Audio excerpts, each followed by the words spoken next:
কলকাতা থেকে আমাকে ফোন দিয়েছে, বলে হুজুর আমি কলমা পড়তে চাই। কিভাবে কলমা পড়বো? আমি বললাম কালমা পড়বেন, ভালো কথা, আপনাকে মোবারকবাদ, কংগ্রাচুলেশন দিচ্ছি, কিন্তু ইসলামের কোন কথা আপনার অন্তরের মধ্যে এরকম প্রবেশ করেছে যে আপনার কলমা পড়তে মন চাইতেছে? বলে হুজুর আল্লাহর হাবিবের একটা সাহাবাদের ওয়াকিয়া শুনে আমার নবীজির প্রতি প্রেম চলে এসেছে। বলে একটা হাদিস শুনেছে, আমি কোনো একটা ওয়াজে বয়ান করেছিলাম, বলতেছে এই ওয়াজটা শুনে আমার ঈমান চলে এসেছে। বলতেছে আমি শুনেছি বদরের যুদ্ধে এরকম হয়েছে যে এক সাহাবী খুব ঘায়েল অবস্থায় যুদ্ধ করতে করতে তলোয়ার, কাফেরদের তলোয়ারের আঘাতের সম্মুখীন হয়েছে, রক্ত পড়ছে, তৃষ্ণা লেগেছে, পানি পান করতে যাবে, একজন ভাই আরেক সাহাবী নাকি পানি পানি করে চিৎকার দিয়ে উঠলো, নিজে না পান করে দৌড়ায় গেল ওই ভাইয়ের কাছে গিয়ে যখন বললেন পানি খান, উনি একটু বয়োজ্যেষ্ঠ ছিলেন, বয়স বেশি ছিল, তখন তিনি দেখতেছে যে ওনার বুকে ছুরির আঘাত, তলোয়ারের আঘাত এবং একটা বাজু কাটা, একটা হাত কাটা, রক্ত পড়ছে টপ টপ করে। যখন এরকম অবস্থা, বলতেছে পানি পান করার জন্য যখন উনি পাত্রটা নিবেন, বলতেছে আমি পান করব না, সামনে আমার আরেকটা ভাই ঘায়েল অবস্থায় পড়ে আছে, আহত অবস্থায়, তাকে পানি পান করাও।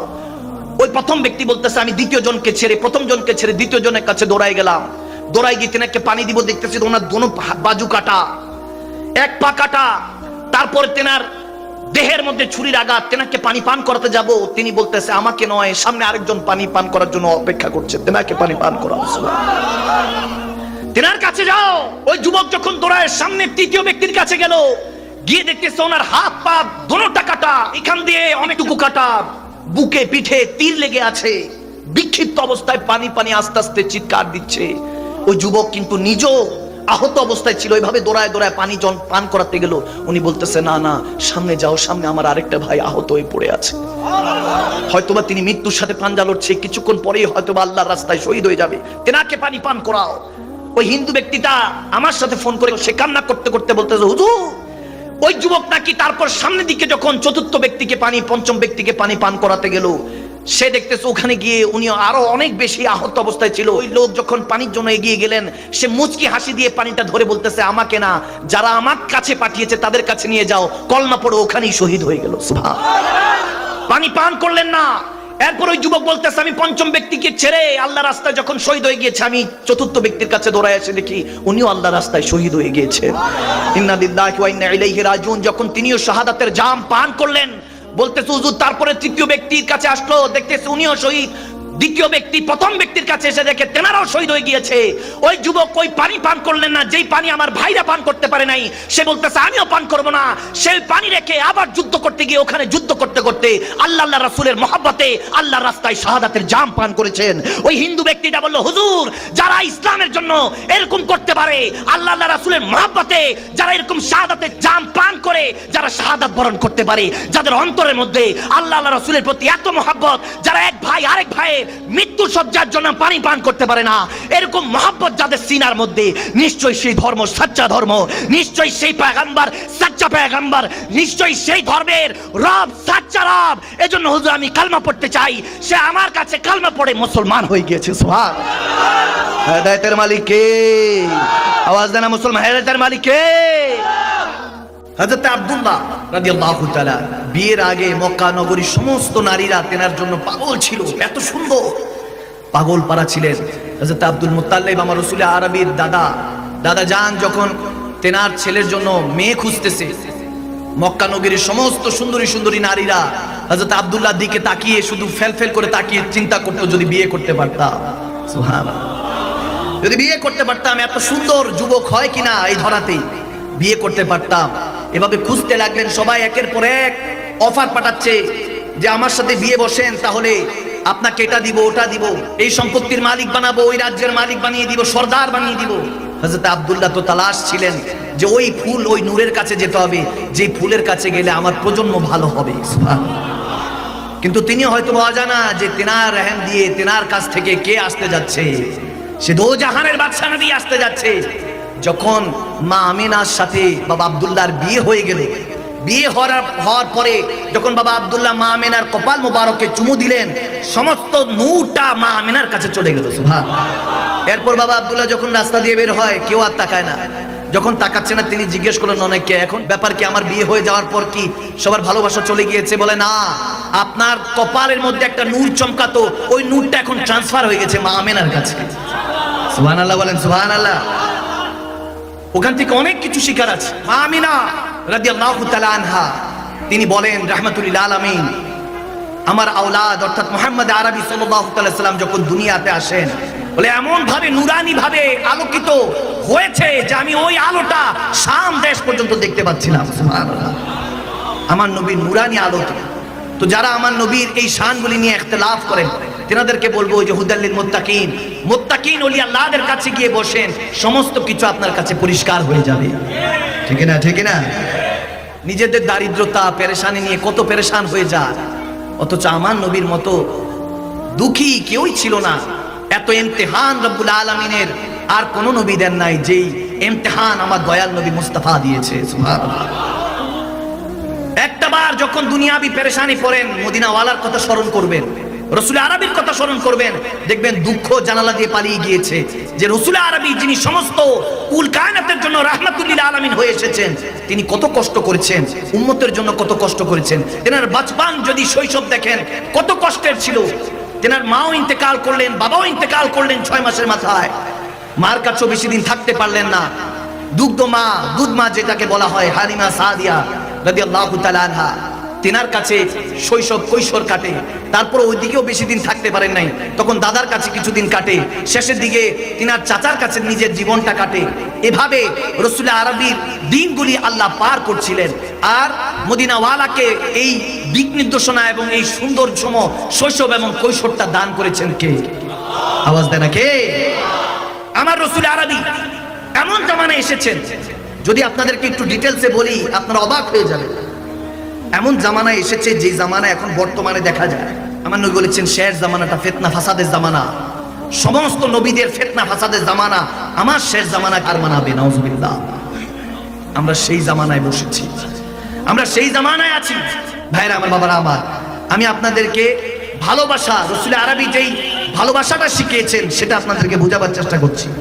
কামলিওয়ালা নবীর কৈশোর শৈশব এত দামি ছিল। কামলিওয়ালা নবী কখনো হাসতেন না, কখনো খেলাধুলা করতেন না, এক জায়গায় চুপটি করে বসে থাকতেন, কখনো কাউকে কষ্ট দিতেন না। একই সাথে যখন কাফেরদের সাথে বসবাস করতেন, কাফেরা তেনাকে আলামিন নামে উপাধি দিয়েছিলেন, সত্যবাদী।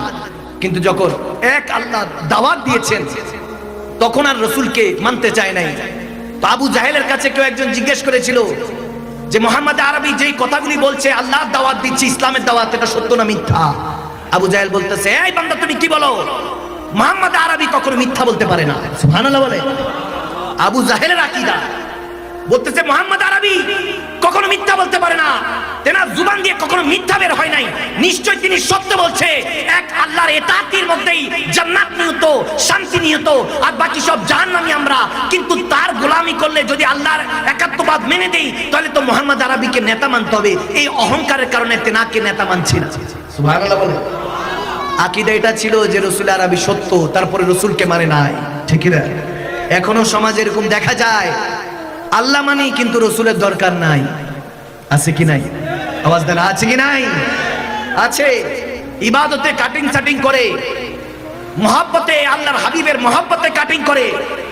আমরা যারা ঈদে মিলাদুন নবী পালন করি, ফাতিহা আজদাম পালন করি, তাদেরকে বলে কোথায় পেয়েছি এত দলিল দেওয়ার পরও রব্বুল আলামিন যেখানে আমাদেরকে হুকুম দিয়েছেন যে আমার রসুল আরবির আগমনে খুশি হও, এর থেকে বড় নিয়ামত আমি রাখি নাই।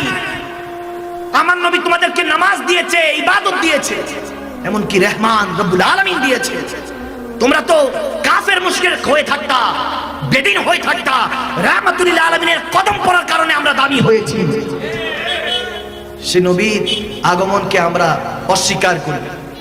আরে আপনি নবীকে যদি বলেন যিনি জীবিত আছে তেনার বার্থডে সেলিব্রেট করা যায়, তিনি তো ইন্তেকাল করেছেন, রোজায় চলে গেছেন, আপনারা আমাকে একটু বলুন ভাইরা আমার, বাবারা আমার, মন থেকে বলবেন আমার নবীকে 8-10টা মুর্দা মানুষের মতো মদিনাতুল মুনাওয়ারায় পড়ে আছে? আওয়াজ দিয়ে বলেন, পড়ে আছে? আমার নবী কি 8-10টা মানুষের মতো মুর্দা পড়ে আছে ভাইরা আমার? আমার নবী জিন্দা, হায়াতুন নবী, ফাত্তাবিউনি ইউহিব্বুকুমুল্লাহ। রাসূলুল্লাহ, আল্লাহ বলেছেন আমার নবীর অনুসরণ করো, অনুকরণ করো। আরে যাকে অনুসরণ করব তিনি জীবিত হতে হবে, ঠিক না? নবী যদি মুর্দা হয় তাহলে কিভাবে দুরুদ সালাম দেন, কিভাবে পাঠান? মদিনাওয়ালা কিভাবে সালামটা পেয়ে সালাম দেওয়া সুন্নাত উত্তর না ওয়াজিব? আমার নবী কি মদিনা শরীফে বসে বসে ওয়াজিব তরক করছে না? নাউজুবিল্লাহ। আল্লাহ মালুম কি বলে, কি আকীদা শিখাচ্ছেন? আপনার ছোট সন্তানটা যখন বড় হবে কি শিক্ষা লাভ করবে? এখন না ছোট ছোট বাচ্চা, এরা তো রেডিমেড উম্মতে মুহাম্মাদি, যে উম্মতে মুহাম্মাদির জন্য ঈসা আলাইহিস সালাম আসমানে বসে আছে, ঠিক কি না? আওয়াজ দেয় না, ঠিক কি না? ঈসা রুহুল্লাহ, 4 রাসূলের মধ্যে একজন শ্রেষ্ঠ, তেনার কি দায় পড়েছে রাসূল আরবীর উম্মত হওয়ার জন্য, কিন্তু তিনিও জানেন যে মদিনাওয়ালার উম্মতের দাম কত বেশি। সুবহানাল্লাহ বলবেন না? একটা ওয়াকিয়া না বললেই নয়, হাদিস শরীফ, হাদিসে তিরমিজি শরীফের হাদিসে এসেছে, আমার নবী একজন দুধ বোন ছিলেন, হযরত সীমা রাদিয়াল্লাহু তাআলা আনহা। তিনি সব সময় মদিনাওয়ালাকে নিয়ে, মা হালিমার একমাত্র মেয়ে ছিলেন, অর্থাৎ আমার নবীর দুধ বোন। সুবহানাল্লাহ বলুন, আমার নবীর দুধ বোন, কারণ বোন ভাই তো ছিলেন না, আমার নবী একা এসেছেন, উম্মতের দরদি হয়ে এসেছে, ঠিক কি না? তো তেনার একজন বোন ছিল হযরত সীমা রাদিয়াল্লাহু তাআলা আনহা।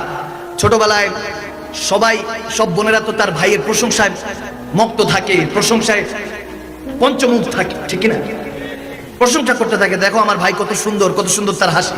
তো মক্কার মধ্যে হযরত সীমার বান্ধবীরা একে অপরের সাথে এরকম বিভিন্ন ভাবে আলোচনা করতো, দেখো আমার ভাই দেখো কত সুন্দর, আরেকজন দেখো তো আমার ভাই দেখো কত সুন্দর। যখন একজন একজনের প্রশংসা করতো তখন হযরত সীমা তেনার ভাইকে নিয়ে আসতেন, সুবহানাল্লাহ। তখন বলতে দেখো তো আমার ভাই কেমন। সব বান্ধবীরা, সব মক্কা নগরীর বোনেরা তার ভাইদেরকে চেহারা লুকিয়ে ফেলতো, বলতো যে আপনার ভাই সীমা, আপনার ভাইয়ের সাথে তো কারো ভাইয়ের তুলনা হয় না, আপনার ভাইয়ের চেহারা তো লাজবাব, বেমিসাল। তখন হযরত সীমার এই কথা শুনে সবাই এভাবে বলতো।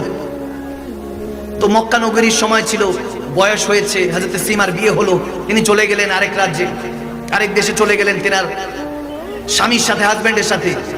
তো আমার নবী নবুয়াত পেলেন 40 বছর পরে, যখন হাদিসে শরীফে এসেছে যে 13 বছর, নবুয়াতির 13 বছর পরে যখন এক জায়গায় যুদ্ধে পরাস্ত হলো কাফেররা মুসলমানদের কাছে, সেখানে গেল। এখন সবাই কিয়ামত আদায় করছে, যারা বন্দী হয়েছে তাদেরকে ছুরাতে কিয়ামত আদায় করছে।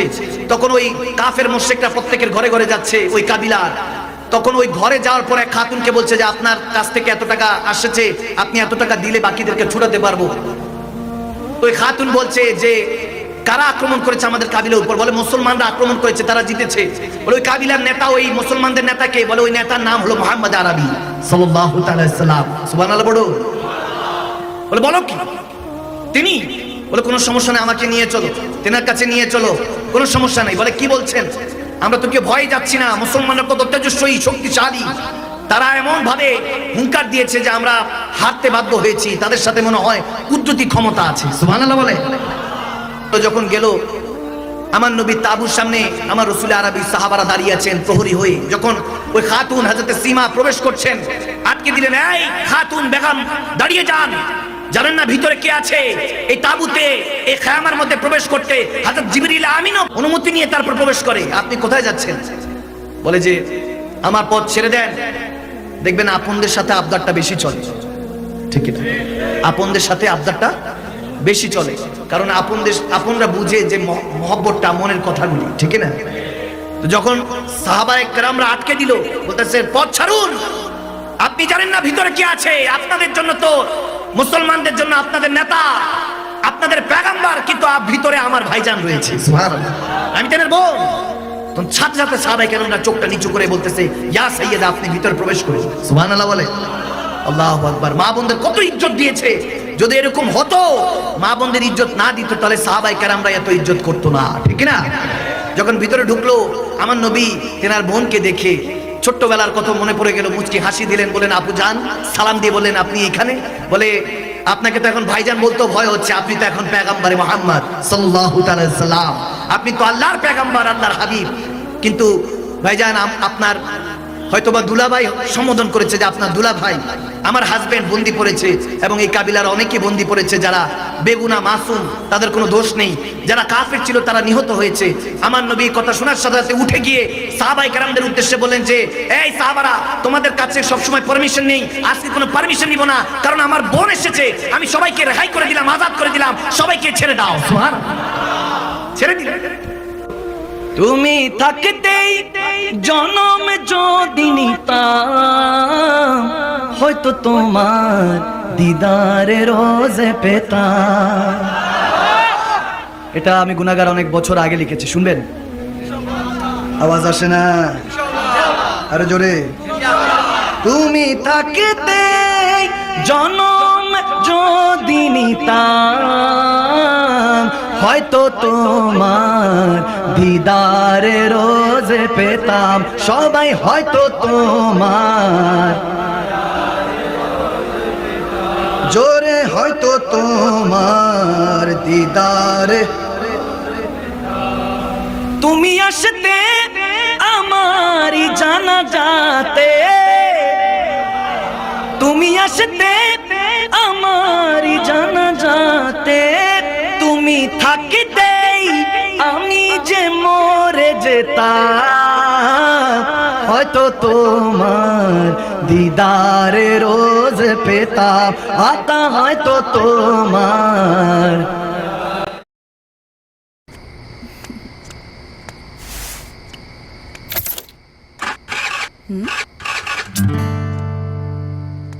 আপনার অ্যাকাউন্টে পর্যাপ্ত ব্যালেন্স নেই।